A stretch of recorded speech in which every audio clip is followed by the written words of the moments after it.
আপনি কি সত্যিই চেঞ্জ হয়েছেন নাকি এটা আমাকে দেখানোর জন্য শুধু কয়েকটা দিনের অভিনয় বলেন তো? অভিনয় জানলে তো আর ভাইজান থাকতাম না, তোমার জান হইতে পারতাম। আচ্ছা, আমি কি কফি পাবো? আরে আমার অফিসে কত কাজ, বসের কাজ, ম্যানেজারের কাজ, আবার নিজের কাজ, এক হাতে কত কাজ আমি সামলাবো। এই যে না না তোমার কফি কফি। আচ্ছা করিম চলে যাওয়াতে তোমার তো খুব কষ্ট হচ্ছে,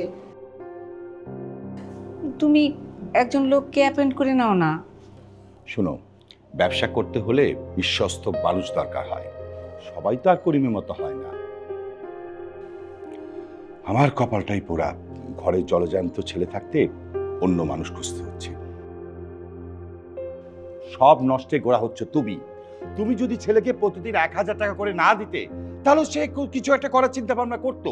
হয় সে চাকরি করতো, না হয় আমার ব্যবসা গিয়ে বসতো।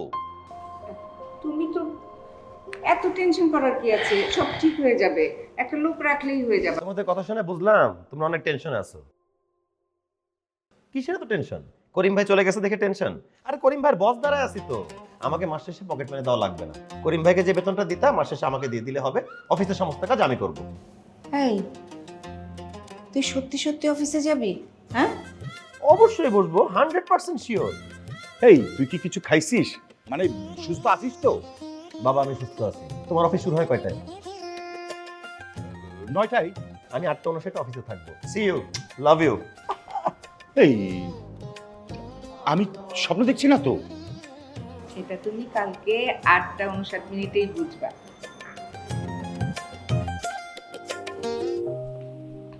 রনি ভাইয়া একটু জি ভালো আছেন? জি ভালো আছি ভাবি। আপা আপনি কেমন আছেন? ভালো আছি। আচ্ছা আপনাদের রবিন ভাইয়ের কি অবস্থা? আর বললেন না বিপাশা আপা, রবিন ভাই জানেন যে কি হয়েছে, সে আর আগের মতন আমাদের সাথে আড্ডা দেয় না, কোথাও ঘুরতে যায় না, সারাক্ষণ শুধু আঙ্কেলের ব্যবসায় মনোযোগ। আচ্ছা আপনার রবিন ভাইয়ের নাম্বারটা কি আমাকে একটু দেওয়া যাবে? রবিন ভাইয়ের নাম্বার? হ্যাঁ হ্যাঁ জি জি লেখেন 01718।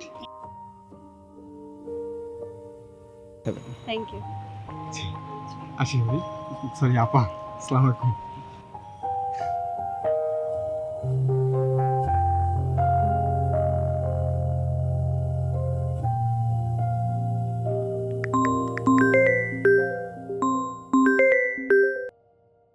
হ্যালো, আসসালামু আলাইকুম। কে বলতেছেন?